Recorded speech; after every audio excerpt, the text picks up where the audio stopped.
Ladies and gentlemen, boys and girls, welcome to AFTV, the Martiella Show, Wednesday night, live at 7 o'clock. Please, if you haven't already, subscribe to the channel. Please hit the like button. Please get your comments in. Please get your super chats in. Let us know what you want to talk about and get involved for a fantastic live that we have got in store. And let me introduce to you my absolutely fantastic co-host, who is the Pippin to my Jordan, the Steve Bold to my Tony Adams, the Dennis Bergkamp to my Thierry Henry, the amazing Ella Smetna rolling like Mount Etna. How are you? The Miles Lewis Skelly to my Ethan Wanyeri. There you go. There you go. Good to And be that back as with well. you, Martin. Ben White Good to my be Saka. back. All that. Yeah, we could go all day with the Arsenal duos. We could indeed, couldn't we? There's a few of them could. out there, right? We could. Yeah, there You are. could go It's going to be Wenger to my Pat Rice. If we want to go a little bit older school, do you know what I mean? Yeah, that is proper old school. That's before my time. That is, but yeah, plenty of little good Arsenal duos. But no, Marty, I'm excited. I'm good to be back with you. Yeah, my partner likewise. in crime. Indeed. And do you know what's even better? What? Premier League is going to be starting on Saturday. It's back. Premier League's back on Saturday. It's like these international breaks are like this 2 week I'm over wilderness. It. I know. I'm over the international football. You know, I think there's another one in November. So that's September, October, and November international breaks. They fling you a bit of Premier League football. They get you right into it. They give you a bit of Champions League, a bit of Carabao Cup. Yeah, just a little taster. They get you right in there, and you're involved. And you're like, oh, you're back into the season. They just rip the rug straight from underneath your feet, and that's it. And then you're back into the international abyss, and you end up getting to watch England play teams like Latvia in a Forest. Latvia away? You didn't fancy that away day? No? Nah, I'll give that one a pass if I'm honest with you. It wasn't my idea of fun. It had half a stadium and a running track around it. And then when I can't blame you. Did you see when it went to VAR? He went, yeah, he's just going to check the VAR monitor in the Forest. Yeah, no, I didn't fancy Latvia away either, so I can't blame you there. No, you know it. So good. So guys, let us know in the chat where you are watching from around the world, and also get involved with the chat, and we will read your chats out and get involved. So while we're here, let's talk about that. Did you watch the England game, Ella? Last night I didn't because I was out actually, but I managed to catch up. Okay. Watched the highlights, saw what was going on. What did you think of it? Wow, listen, it was obviously a bit of a battering, which, listen, you'd expect that with all due respect to Latvia. Yeah. I think obviously it was important that, you know, I think people like Gordon and Eze got on the score sheet for England. Yeah. Because I think they're both top players who probably don't score enough goals for England, really, and both players that I really rate, and both players that will perform well for their respective clubs. So yeah, I thought that was really, really important. Obviously, I've got my little Arsenal hat on, so obviously, you know, the Eze goal is significant and important, I think. And like I said, obviously you have to look at the opposition, and it's Latvia, and you think about the players that he's coming up against. And obviously there is a different level to that when he comes back to Arsenal and he's playing in the Premier League. But I thought it was a really nice goal, actually. I thought he took it really well. Like, he read it, slotted it right in the corner. I was pleased with that. What do you think? It was a good goal, no? Yeah. No, do you know what? What I loved seeing about that, I think it's a fantastic bit of hold-up play from Jared Bowen. And then he puts it through. It was really good. Literally waited till the final moment, slips that ball through to Eze. And I really like how he just took that on his own, cuts inside, sticks it in the bottom corner. And again, like you say, it's Latvia, so you know, let's not get too excited. And Premier League defenders will pose a slightly different, a much different opposition in how they set up. But it was nice to see him get on the score sheet, and obviously with Saka the week before in that 20 minutes they had against Wales, where they absolutely demolished them. And Saka scored an absolutely outstanding goal. Where he does what Saka does, cuts inside and then wallop that is in your top corner, and there ain't nothing you're doing about it. No, and as soon as the winger basically lets Saka cut in on his left foot, it's like, mate, it's just inevitable. Like, it is so inevitable. Obviously, there are times where he does that and he doesn't score, but like, we were all watching that, and as soon as he cut in on his left, we were like, yeah, goal. Like, Yeah, you just know what he's gonna do. You know how he can wrap his foot around it, and like, it's not an easy goal. Like, it was a banger. It was a proper quality goal. yeah, But it's just like Saka does those in his sleep. Like, that's his bread and butter almost. Those are a goal compilation up of like all of Saka's goals. You'd see a lot of yeah, those, like yeah. most types of goals. But he's absolutely lethal. His left foot is a joke. And yeah, I was absolutely buzzing when that went in. I think buzzing all round with the Arsenal performance from this October international break. And We might Declan go Rice into in as a well. second here. Declan Rice got on the end of quite a few set pieces, and just doing what Declan Rice does. And let's hope that he can continue his form into the season. And what a player he is. It is interesting to see him obviously given more like set piece responsibilities for England, because like the whole set piece thing with Declan Rice is still like relatively new. When he came to Arsenal, or before Yeah, he was at Arsenal, sorry, when he was at West Ham, he wasn't on set pieces. It wasn't on corners and free kicks. It was only when he's come to Arsenal and he's now been given that responsibility, and he's been consistently delivering from set pieces, that obviously Arsenal have seen that, and now England have been like, oh, hold on a minute, like, we need to get Declan Rice on corners and free kicks. Like, so I think it's top. yeah, definitely. I think that's and also him being now an 8 and playing in more of that Sure. position for his country, and that was Arteta's doing, because when he came, everyone was like, no, he's a 6, and I think him with Zubimendi in the midfield, how they just slot in together, and he's now more of a box to box fielder in the way, a much more complete midfielder that can essentially do the lot. And then you add the set pieces, the free kicks to it, and what a player he's turning into. Yeah, And then I think one of his biggest attributes, sorry to cut you off there, that's all right. but That's all right. like, I think one of his biggest qualities is just how versatile he is. And I think that's what sets him apart from a lot of other um midfielders in the Premier League. And there's been like the whole Caicedo Rice debate, like who's better. A lot of people have been like, well, as like a holding midfielder, I think Caicedo will probably take that. But as like a versatile midfielder, like, who would you rather have in your team? You'd probably rather have Rice because he can do the whole lot. Yeah, yeah, definitely, 100%. And obviously, really interesting on the international. We'll come on to obviously Arsenal, or Fulham v Arsenal, which is the Super Saturday game, 5:30. It's going to be live. AFTV are going to be doing a watch along. That's going to be fantastic. And obviously the AFTV crew will be at Craven Cottage for the game, doing fan cams afterwards and all associated content. But I think it's really interesting first to look at sort of the Arsenal players out on an international duty. Yeah. Again, Mikel Merino, we had this last time, right? Last international duty, and he pops up and scored a hat trick last time, and this time 2 goals. Yeah. I can't believe what he's doing. It's the consistency that he keeps on doing it time and time again. And I said this online a couple of days ago, that it's him doing it on an international scale and also at a club level. Like, it's not, Mm. people think it's just like he only turns up for Spain. Like, that's not true. He's turned up for Arsenal in big moments. Newcastle was a big moment, and that was Huge. recently as well. And this is this is a strong Spain side. Mm. And we're seeing 2 of Arsenal's midfielders in Zubimendi and Merino being heavily trusted in this Spain side. So I think that's just a credit to how much Merino deserves every single minute of playing time, and that's obviously why Arteta trusts him and is giving him minutes, because he's a top player and he sees what he can do. Yeah, 100%. I think, look, his goal tally for Spain's unbelievable. It's Five mental. goals in 2 games.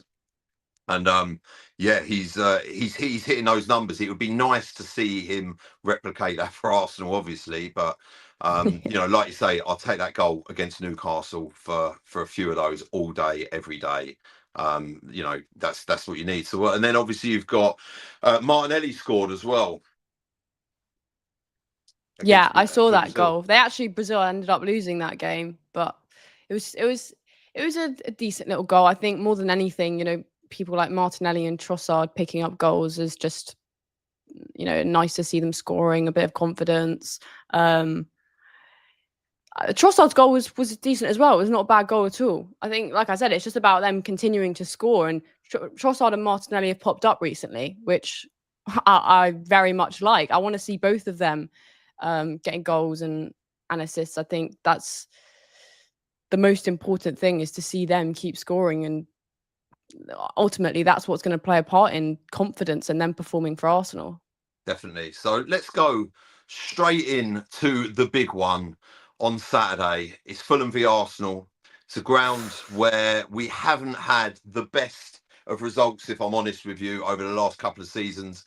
I was fortunate enough, a good friend of mine works at Fulham, and fortunate enough to be watching it in their complimentary stands, and it was I went to, so I went to the first one. Okay, I see how it is. I see how it is for some of us. Some of us, yeah, no. So I went to the first one, and obviously it was 1-1, and do you know what? I went to the game thinking, I remember it. I remember watching it, and I was like, this is going to be easy. And I thought, we're going to go in, nick 2-3-0, and it didn't, and it ended like that. And I'll be honest with you, I was absolutely gutted. And then and that was in December. That was December 24. Yep. And then the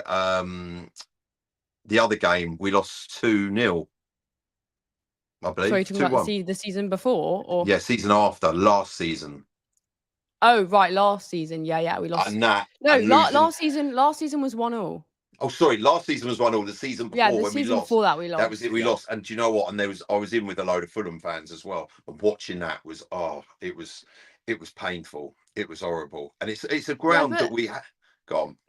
I was just going to say, these are the types of games that we have been losing over the last couple of seasons, and this is where I think we've lost the league, because there have been these types of away games, and even some at home as well. Like obviously West Ham at home last season, terrible memories. But when we're talking about away games, we've gone to some of these grounds where, like you said, we've gone, should be 3 points, should be a relatively easy day out, and we've failed to win.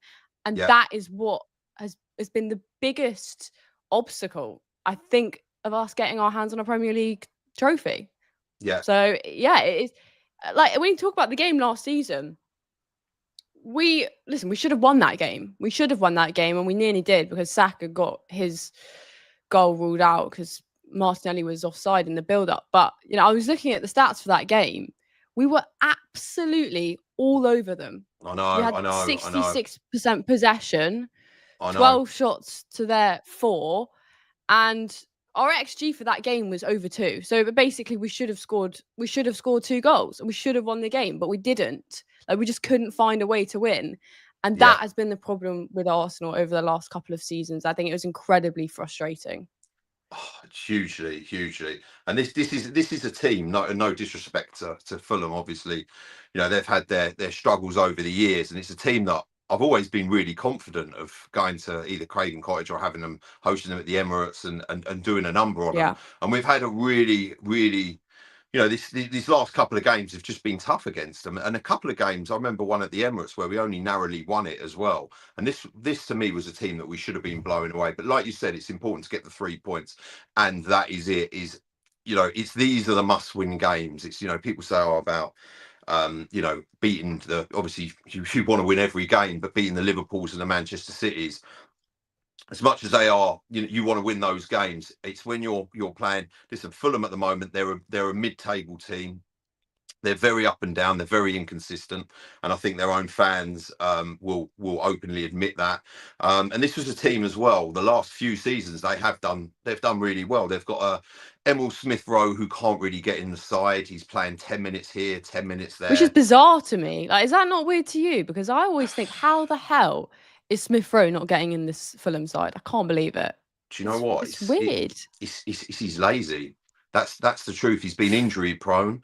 He was never Yeah. used to playing their sort of football, which was pressing. Sitting back. With at Arsenal, you have the ball a lot of the time, but when you're playing for Fulham, you've got to go chasing the ball.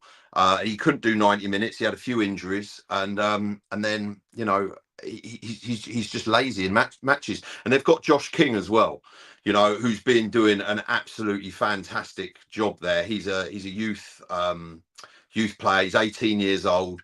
He's from their academy, and he was there when he was 9 years old. And he plays in the 10, and he keeps Smith Rowe out of the team, keeps him on the bench. Yeah. He's a fantastic player, and that's where it's at. And they've been. I remember watching that game against Bournemouth. I mean, obviously, look, the conditions were poor for both teams, but they went 1-0 up, and they just got absolutely obliterated and sort of threw the game away. And they set up, with Fulham, they set up as like a 3-4-3 typically, but generally against teams like I would imagine against us to play five at the back, they play with two wing backs who look to get up and down the pitch quickly, and they play the football they play is pretty narrow, and it's going to be an interesting game. I personally cannot wait to have Premier League football back. Yeah, I'm very excited too. I'm pretty sure Fulham haven't lost at home so far this season. Someone will have to correct me if I'm wrong there, but I'm pretty sure I saw that they haven't lost at home so far this season, which, I mean, it looks like it's not going to be that easy to go there and get a result, obviously, despite the opposition.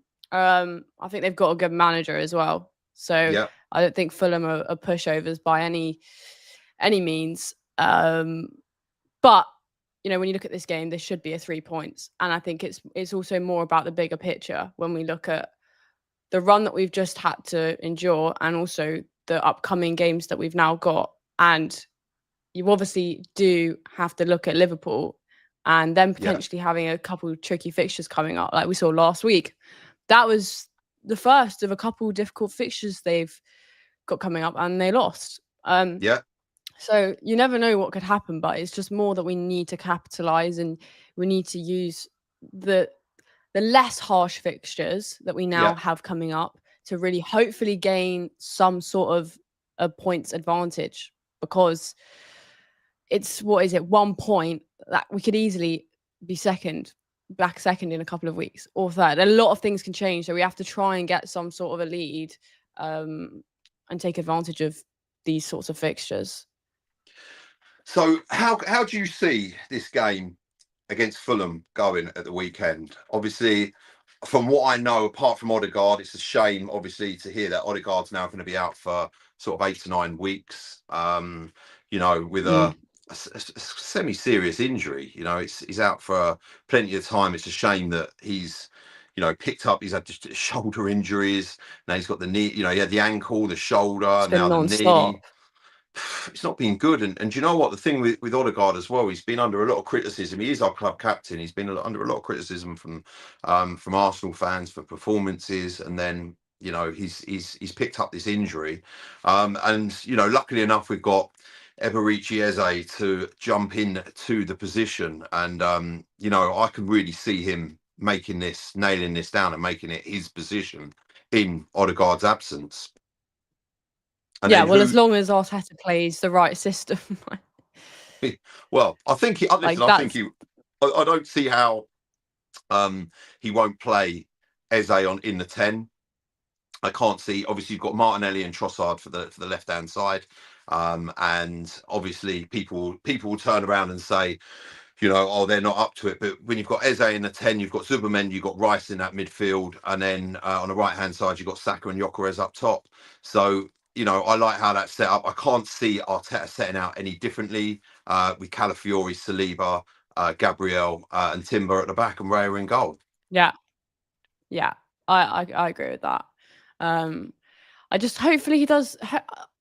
Listen, I agree that I think he will play Eze, but it's just sometimes you never know, and I think it's having those couple lineups that he's put out in the past couple of games where we've looked at it and we've been like, oh, like that's not the lineup that we want to see. So I just feel like whilst you're right, I just feel like sometimes you never know. But So hopefully we how will do you see think he'll Eze kind change the of. lineup then? How do you think he'll change that lineup No, that I've just called out? listen, I mean, Do you I think do he'll hope go that with Eze Marino in plays. that midfield? You just never know.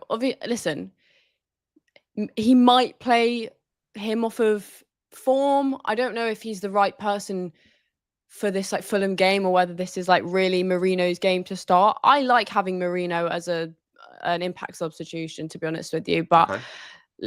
I wouldn't mind the thing about Marino. I don't mind if Marino plays, but again, it comes back to the conversation of it has to be the right balanced midfield three if you're going to include Marino, because you then have to take out a Declan Rice or a Zubimendi. You can't put in Marino for Rice and Eze. So Zubimendi, yeah. I don't mind if he plays, but it just has to be that right sort of balance in midfield. But listen, could Marino play? Potentially. You just never know. But I'm sure he probably will go as a Rice, Zubimendi. Like that's what I would predict. So another player who's come under a bit of criticism from Arsenal fans is Gyökeres. Obviously, Arsenal fans wanting him to score a lot more than he has. He's had 3 goals in his last few outings, and obviously this game against Fulham could be an ideal opportunity for him to get off the mark and get up and running. Yeah. Well, you'd hope so. Um, I think Gyökeres needs a couple goals, not only for confidence, but I think also just more as like a reward for how I think he's been playing, because I think he's been progressively getting better in every single game. And I feel like he's been maybe slightly unfortunate not to get a goal. Like he nearly scored obviously against Olympiacos, and then Martinelli just like tapped over the line. But in the Premier League, obviously, we want to see him getting in there more, obviously getting the right service, which is important. And I think Eze has a big role to play there, but obviously we've got a variety of players that will be able to, Declan Rice, Saka, Yep. and we've got half of the team is easily able to give some sort of service. But yeah, I would love to see Gyökeres get a goal on the weekend. I think it'd be. Okay. I Have just, you I ever? just Have think you also more just? to sort of silence the criticism. Just out of interest, have you ever been to Craven Cottage? No, I have not been to Craven Cottage. Why? No, I just wondered. Look, for me, it's one of the most interesting football grounds that I've ever been to. Obviously, they've got the brand new stand there, which is absolutely phenomenal. The hospitality in there is awesome. You've got the listed buildings, the listed building stand over one side, which they can't do anything with. You've got a temporary stand up at one side and the Putney Road end. And do you know what? It's such a tight.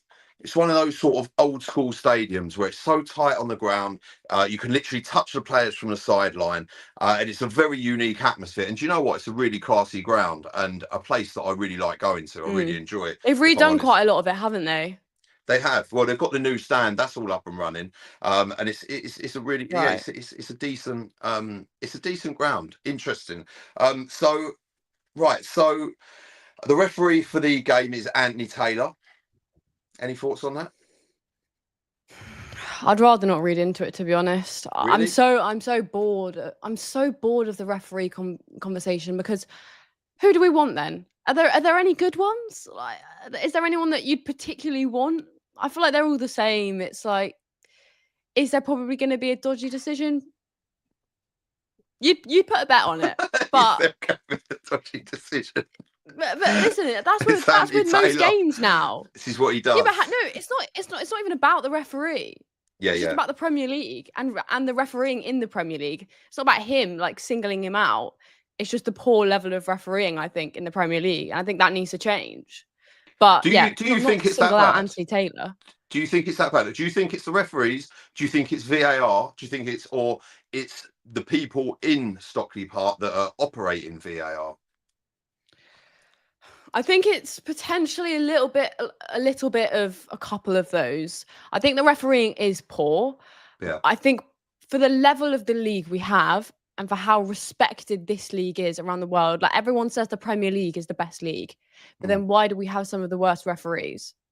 But I then, don't understand. but then also, can as Arsenal fans, I mean, look, there's a lot of other fans that sort of said we go through the season blaming our seasons on refereeing decisions.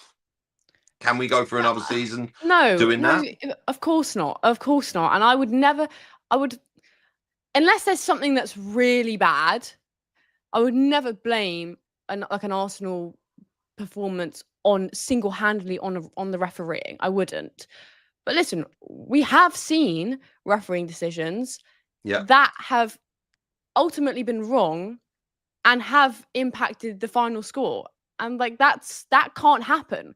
That can't happen in this league where the stakes are so high and the margins are so small. Like it just can't happen. Yes, obviously, there are issues with VAR, but I think a lot of the issues with VAR is just I think there needs to be less intervention than people think. There doesn't need to always be this intervention. And I think sometimes the referees are actually spot on and then VAR intervene because they have to check every single thing that happens on the football pitch. And then VAR basically makes the referee question their decision. So I think actually sometimes you do have to let the referee do their job. I think the referees being influenced by VAR has played a role in some of the poor officiating that we've had.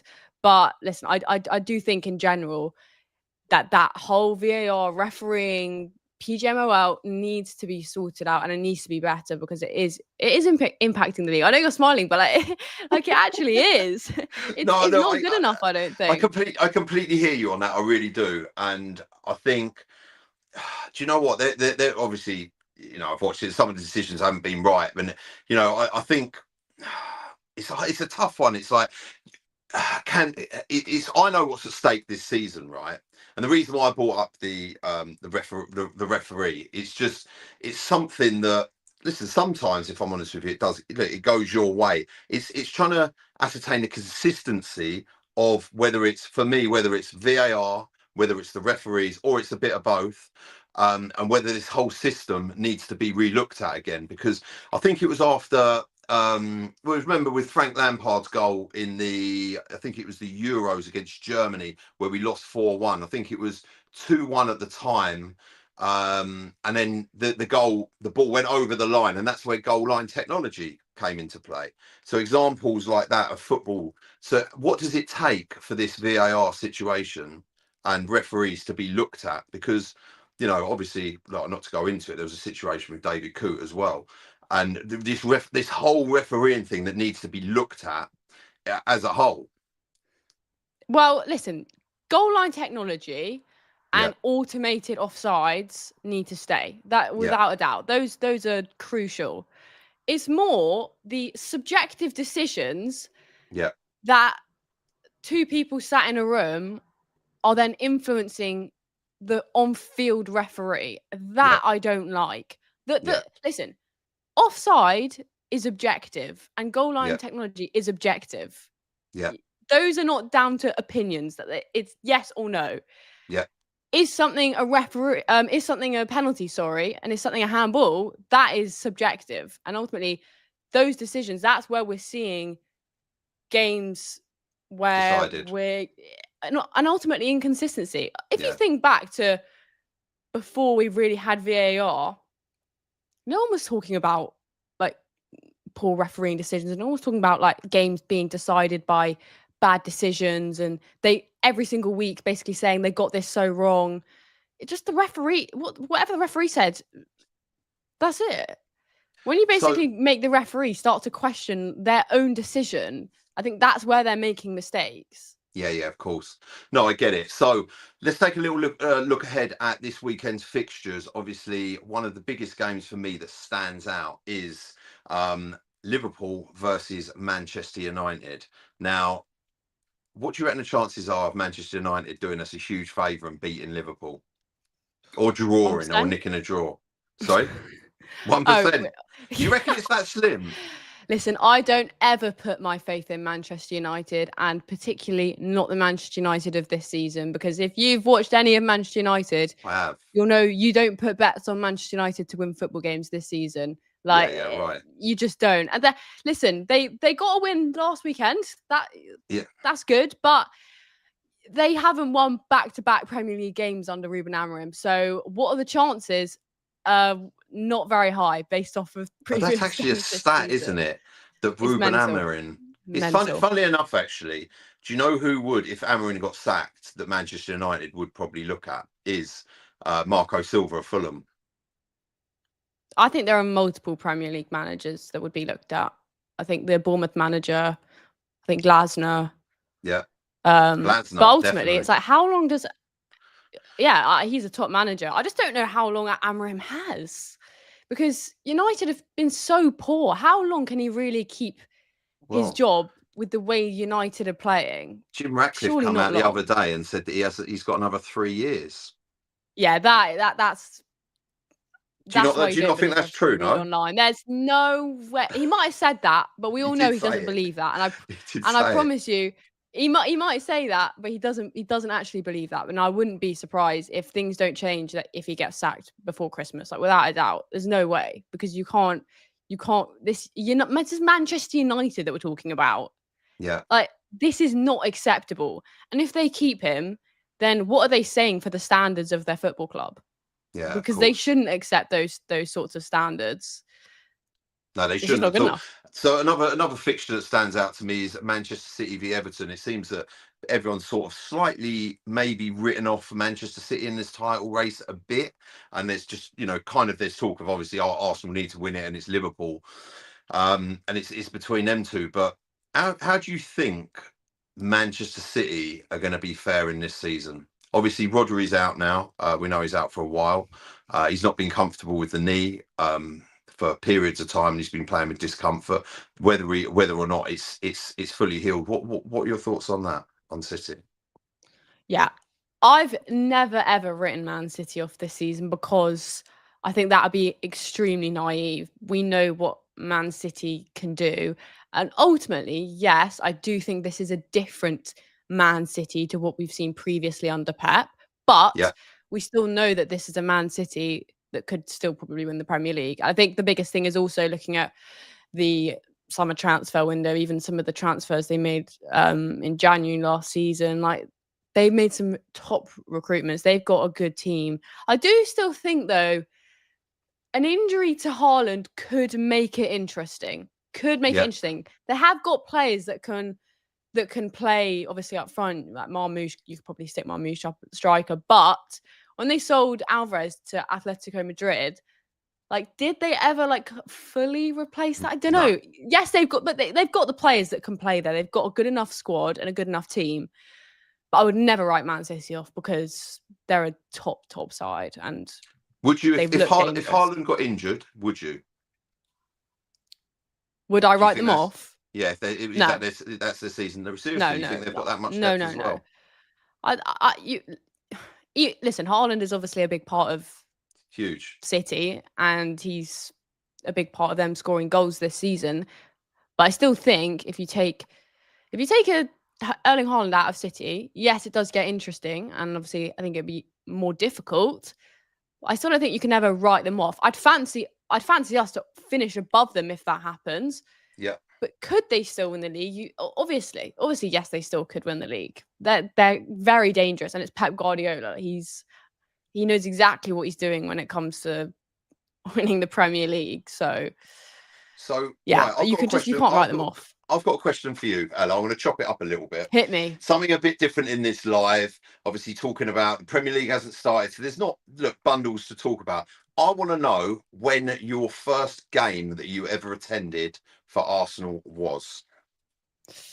So I had to go back to the archives for this one, because I wasn't into the archives, delving into the archives. Go on. Into the archives. Had to look at some picture proof to see when it was. I'm not actually entirely sure if it was my first ever game. I don't think it was, but one of my earliest games that I have pictures from. Go on. I went with my dad. It was the FA Cup semi-final 2014 at Wembley as well. Okay. Little 8-year-old me outside Wembley. Really? Yeah, it was. We played Wigan, and we won on penalties, and it was that year in the FA Cup. I'm sure you'll remember this, where in the final we played Hull and we went 2-0 down and then came Yes. back. And obviously Ramsey scored that winner in extra Yes. time. But yeah, Wembley, So you that were was 8 good when that was memories. happening. Wow. I was 8, I know. Do you know I what? know. That FA Cup final, that was unbelievable. I know that FA Cup final was crazy, like crazy. I remember also Santi Cazorla, I think, scored a direct free kick in that game, which is just what Santi Cazorla does. But Santi Cazorla, what a player he was as well. Santi, the little yeah, magician. And unfortunately, his career, like, just sort of cut short by injuries, really. although he's still going. No, I know, but with Arsenal, I mean, look, he was a phenomenal Yeah, player. Absolutely, you know, the things that he could do with the ball and on the ball, you know, set piece wise, you know, his dribbling, you know, pass play. He was absolutely phenomenal, an absolute joy to watch. And I feel you yeah. have a I story always about say him that as well. Santi. I do, because I always say when people ask me about like who my favorite Arsenal player was, or Is he your favourite Arsenal a player of all player that time? just I have to say yes, because listen, I understand everyone goes Henry because he is probably the greatest Arsenal player of all time, but I never saw Henry play. So Did you? Oh, of the course player not. You that didn't. Oh yeah. no, never. Oh I've man. never seen Henry play. Do you know I what? know. I said it to So it's someone like, else, right? You know, I talking to someone else the other day, and the thing with Thierry Henry, right, is he'd pick the ball up.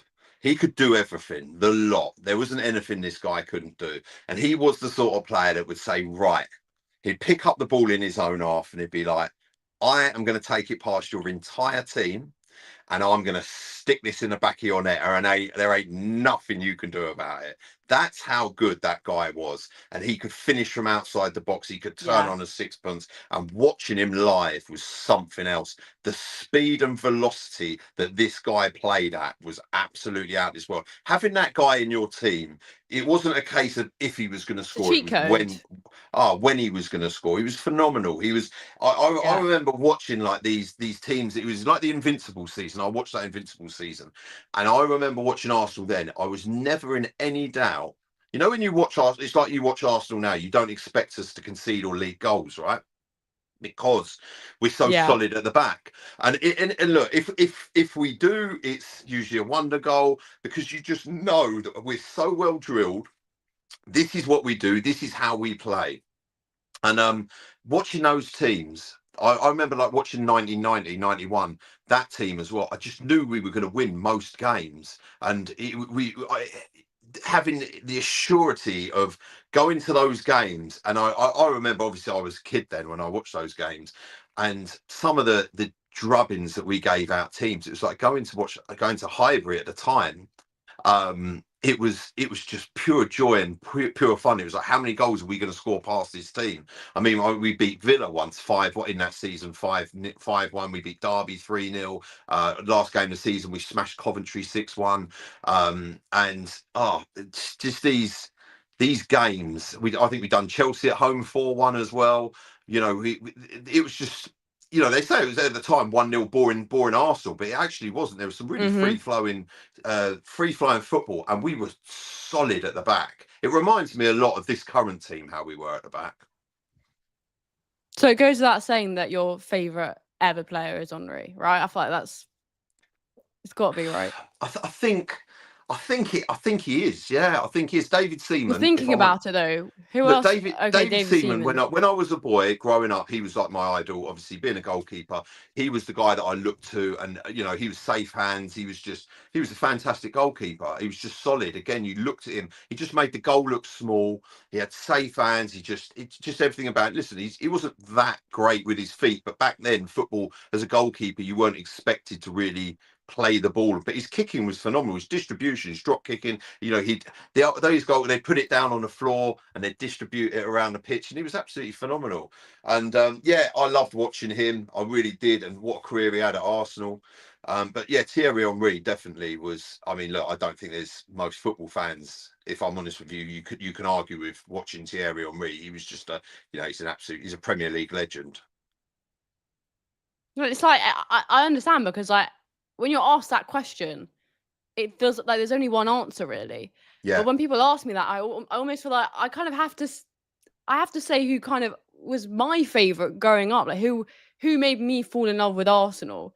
Yeah. And ultimately, growing up, it was Santi Cazorla and probably Alexis Sanchez as well. Like two of them growing up, like that was just players that are a joy to watch. Alexis And I feel like Sanchez was that's what you said with like absolutely Thierry phenomenal. Henry. And Mesut Ozil as well. Yeah, he was top. I remember when Mesut Ozil signed for Arsenal. What an absolute, that deadline day. It was like late at night, Deadline and I day. remember Sky Yeah. Sports Live. There were loads of fans there going absolutely crazy, and obviously the internet went absolutely bonkers Yeah, that's that night before the and the next day. Fabrizio Romanos and David Ornsteins Oh of the yeah, yeah, yeah. world. That was out the blue. That was like wow, and it was insane. And listen, and he did fail to deliver. I mean, funnily enough, the other day I watched watched a few goals that he's got. Mate, the way you just jink past players and just pop those balls through is absolutely fantastic. Yeah, Mental. absolutely awesome. Yeah. Yeah, top player. And I'll tell you what, one of my fonder memories, and I've got a story for you actually. Started one of my fonder memories about Arsenal. I went to the training ground. That's what this shirt here. I actually had it signed by the whole team. So I went to the training ground. Is that the 2000 and is it Go on, 12? spot on. Is it 2012? 2012. Is it? Yeah, the year that AFTV Yeah, started. that was Henri return. Yeah, yes, that's it. So I entered a competition, right? At the time, I had O2 were my phone provider.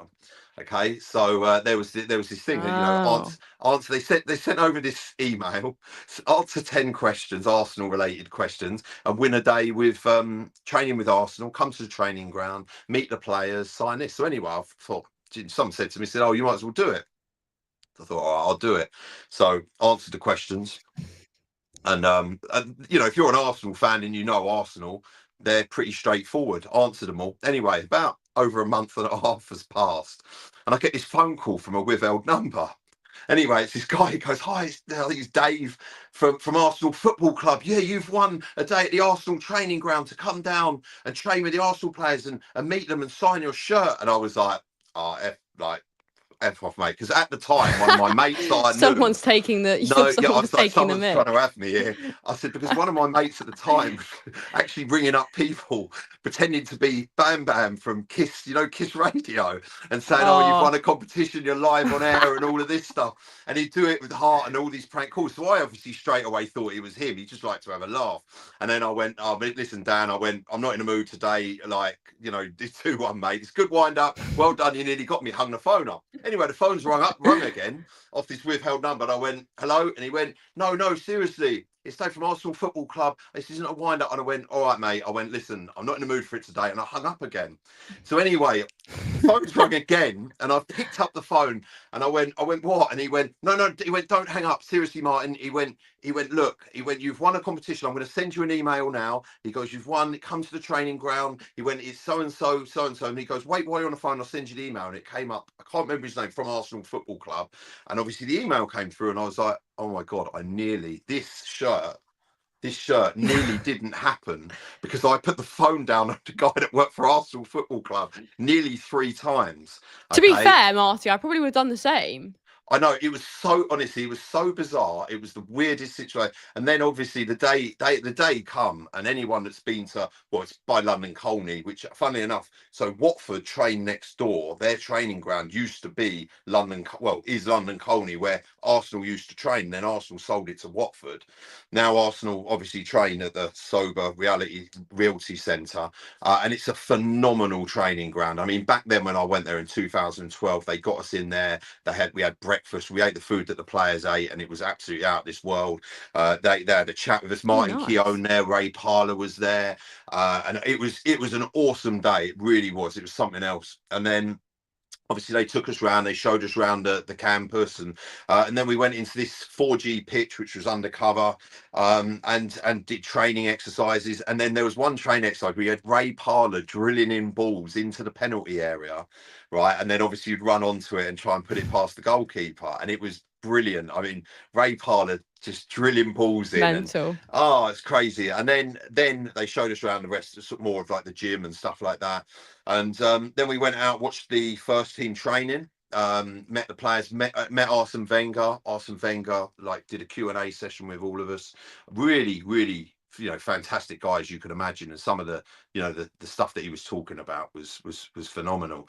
And then went back in, they did a signing session, signed the shirt, and then we went out, we met some more of the players, and then we watched what they did at the time was the players that didn't play on the weekend were then playing a match, like all essentially the rest of the squad, so they get their game time. We watched that, and then we met some more players, and then went around the rest of the centre, and then had a dinner, and went one of the best days I've had, honestly. And it was it was remarkable, and I've got the memento to show for it. So it was good fun. That is pretty much a once in a lifetime experience that you've had. Yeah. Like, not many people can say that they've done that. And also with the players that we had at that time, like legends in the building, serious legends. Yeah, I actually played at the Emirates, and that is actually what that is. But that I'm going to save that story for another time, because I'm aware that we've got some other bits that we're going to go through on the show.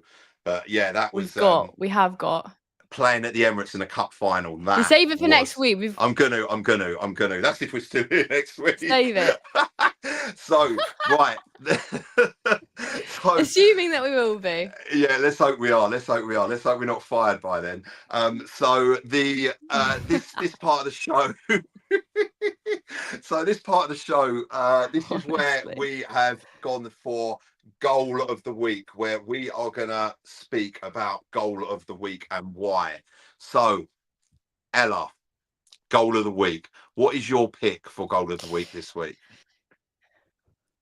Well, it's a goal that we've already spoken about quite a lot. We've already done a lot of the detail for this goal, but I've gone for the Bukayo Saka against Wales. Absolute screamer. Like, it just had to be for me, because I think that was the best of the bunch, really, for England over the international break. And it's just like one of those goals you watch and then you're like, oh my God, like, what a strike. Obviously, yes, it's Saka as well. So, maybe my Arsenal bias is always lingering. But even with my Arsenal bias aside, like, it was one hell of a goal. And I don't think I saw a better goal in the international break than that. Did you? I think it has to be the best of the bunch. No, I didn't. Do you know what? I thought it was a fun. I just want to see him do it more in an Arsenal shirt, and that is what Saka does. He cuts inside, wallop, top corner. It's his own little sort of signature, isn't it? Yeah. It's what he does. It's what he does. This is what he does. This is what he does. So it's just what he does. So hero of the week, right? Hero of the week. Yeah. I've chosen Eberechi Eze. Why?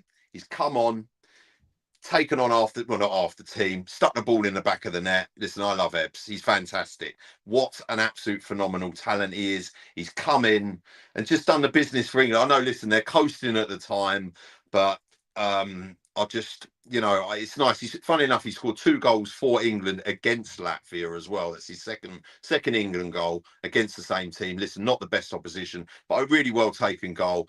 And I am really looking forward to seeing what this guy can do against Fulham. And listen, they've been quite a hard team to break down. And like I said, when they play with 5 at the back, they play either a 3-4-3 or 4-3-3 or a 3-5-2-1. And they can just be really hard to break down. I think this is the guy that can unlock, teams like that with that little bit of moment of magic. So go on. And your hero of the week? I definitely hear the Eze shout. I think that's a good pick. But okay. I have gone different. I know you have. I've gone for another Arsenal player. I mean, listen, go on. Obviously we have an Arsenal player for goal of the week and 2 Arsenal players for hero of the week. This is an Arsenal show. Yeah, it I've is. Gone for it is. I've gone for Mikel Merino, just because of his contributions over the last couple of weeks, but also more broadly over the last month. I think what he's shown on international duty. I know we've already spoken a bit about Merino in this show, but 6 goals in the World Cup qualifiers, and the only people that have scored more goals than him in that time is Haaland and Memphis Depay. So I think that says a lot about how impressive he's been. And some of the names of the people that he's outscored in the qualifying games. Just some small names. Mbappe, Ronaldo, Gyökeres. So Mikel I think, Merino, our yeah, I number think that 9. it just shows. It just shows, that he's banging in goals left, right, and centre, and to be scoring more goals than Mbappe, Ronaldo. I think that says a lot, and the consistency that he's shown is a lot about the consistency for me. And just to think that Arsenal bought him for just over £30 million, and you think in this current market, what can you get? What quality can you really get for £30 million? You have to dig very deep, and you have to have very good agents in order to find a gem for 30 million. So I just think he's a top player, and he's shown it. Fair play. Good shout. So, Howler of the Week. This week I have gone, and listen, this isn't his fault. When I say Howler of the Week, I mean it's a Howler of the Week because I think we've had a Howler. Is Martin Odegaard, our captain, I've chosen. Just because what a shame, like that that picture right there, he's got his head in his hands, and to be honest, when he did, perfect description. That's the perfect picture. Thank you for pulling that one up. But yeah, look, it's a Howler of the Week because our club captain's out for 9 weeks, and regardless of what people say about his performances, some being inconsistent, or whatever, I rate the guy, and it's a shame. I really feel for him. I really feel for him for being out for that period of time. And do you know what? Like, it gives Eze a perfect time. I think he might find it hard to get back into this side with Eze. I just think. I don't know about that. I don't know about that. No, I don't know. Not the club captain. He slots right back in. I know. Do you think he goes straight back in? Oh, listen, let's say, for example, all right. So these next 9 games or so, Eze comes in. He's getting, in the next 9 games. Let's say he gets 4 assists and scores 4 goals. What, are you going to dislodge him? Oh, okay. Well, no, but I think Arteta will have a really difficult decision. Yeah, just a bit. Obviously, that's a great decision to have to make, really, when you've got 2 ridiculous players and one that's firing. Listen, I don't know what he'll do. I just know Arteta, and I don't think he's going to have our club captain sitting on the bench when he's like fully fit. I just don't see that happening. Okay, fair Maybe comment. I'm wrong. Okay, cool. You think if Eze is if Eze goes and gets 4 assists and scores 4 goals, unbelievable level. Yeah, in the next 9 games, if he goes and does that and he gets dropped, I think there will be some serious outrage and uproar. I mean, if he performs like that, that's a yeah. It's interesting. Like you say, it's a really tough decision to have, and it's a great decision. When the manager's got that. But if Eze doesn't take his opportunity, then he probably does walk into the team. But if Eze takes this opportunity and nails this spot down, I don't see how you can take him out of this spot. It would be like taking a Gabriel out of, or David Raya out of goal when he's done nothing to warrant being taken it. If he goes and performs, I don't actually disagree with that. I don't think Arteta will do that. I think once Odegaard's back, I think Arteta plays him. Okay. No, listen. I think based off of what we've seen Arteta do, I think when Odegaard comes back, I think he plays. But I'm not saying that that's necessarily the right decision if Eze hits some ridiculous form. It's going to be interesting. We'll see. So who have you gone for Howler of the Week? Hopefully we have that issue. Let's hope so. We'd like to think so. Howler of the Week. Howler of the Week. I've gone for Thomas Tuchel, but not for the reasons that people may think. England have performed very, very well, but he did make a couple comments about the England fans, which did annoy a lot of the fan base. And he, after the Wales game, he basically came out and was kind of slamming the fans. He was like, saying the stadium was silent and that the team didn't get any energy back from the stands, and that he didn't think the support matched the performance. And then obviously in yesterday's game, the England fans took that as an opportunity to be like, all right then, if you want to say that, we'll give you this. And there was definitely a bit of back and forth banter. There was, we'll sing when we want chants. There was, are we loud enough for you chants. And to be fair to Thomas Tuchel, he did come out afterwards and say that he thought it was quite funny. Like, I think he understood the banter. There was no animosity. It was just a bit of fun, and I think he appreciated it. But I just thought that was quite funny, to be honest. I think the thing with that, though, right, is you've got a stadium which is basically half a stadium. Like I said earlier, half of it was a stadium which you couldn't see. The rest of it's a forest. So the away fans, like the Arsenal away fans, you go to away fans are notoriously, like, they're fans that travel up and down the country. Not saying that fans that go to home games aren't, real fans, but away fans definitely, will generally sing throughout the whole 90 minutes and get involved. And I think he picked the wrong time at Wembley. The crowd can get consumed in, like we spoke about this last week, it's a 90,000 seater stadium. It's a huge stadium.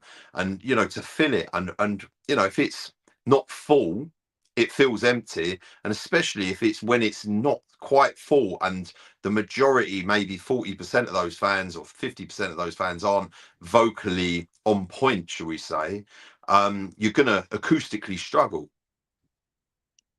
I think it also should be said it was a friendly. I understand that it's Wales, so naturally there is a bit of tension there, but it's a friendly match. So it's not it's not like a World Cup semi-final where the England fans are gonna be like roaring and like creating ridiculous amounts of noise. It's a friendly. People go to friendlies with their family, with their kids, just to like have a nice day out at Wembley. It's not gonna be that sort of crazy England atmosphere that I think maybe he expected when we put a couple goals in against Wales. These are the standards that I want. In his German accent. Yeah, he's like doesn't care if it's a World Cup final or a friendly. He wants the same thing. I think that's potentially a bit harsh. Yeah, 100%. So let's move on swiftly to social media moment of the week. Ella, please divulge.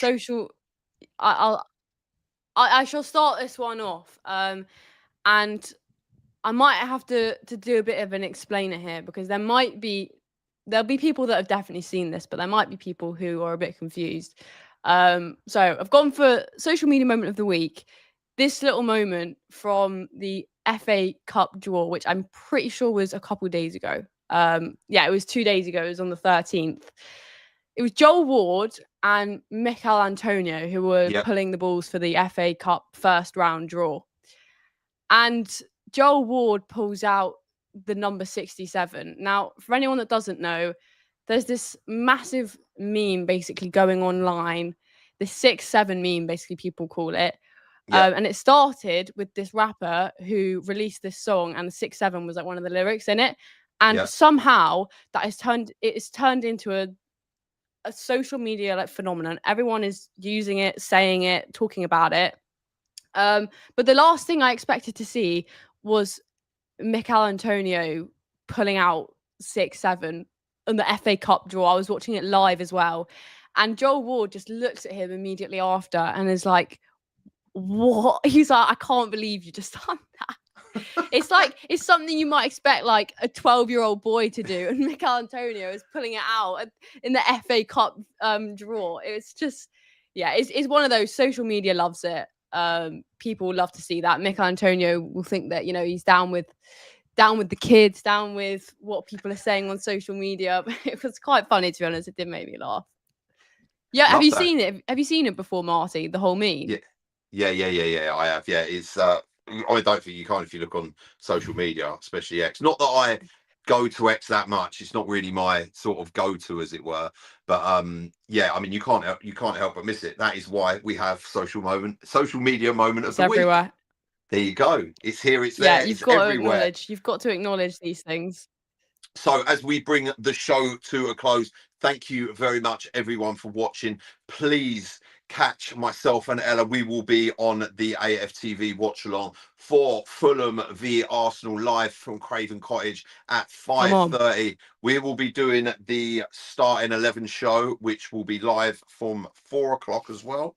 And in the meantime, there is plenty of AFTV content to keep you guys entertained throughout until the big one. until Premier League action resumes on Saturday, which I can't wait for personally. If you haven't, please subscribe to the channel. Please please get your comments in. I hope you've enjoyed the show. We've tried to make it fun, entertaining, educational, and enjoyable at the same time for everyone. We Thank do you what very we much can in the international break, isn't that right? Look, I'll be honest with you, and on that note, it's one of talk about football, but it's just I'm just kind of waiting for Saturday. It's just like, when I is know. Saturday gonna I arrive? get it. And I'm so pleased it's not the game on Sunday. But yeah, look, I just can't wait. And then obviously we've got a great run in. We've got Champions League football. We've got Atletico Madrid on Tuesday. Hopefully you will see us guys next Wednesday. And then we have got the following weekend Crystal Palace, I believe, on the Sunday. So there's football coming in thick and fast. The Premier League resumes, Champions League football resumes. So yeah, all good stuff. So thanks very much for watching, guys. I've been Marty. This has been Ella, the Marty Ella Show. Wednesday night live at 7 We'll be p.m. back. Hopefully you guys will catch us next week. Thanks for watching. Take care. Stay safe. Marty signing out.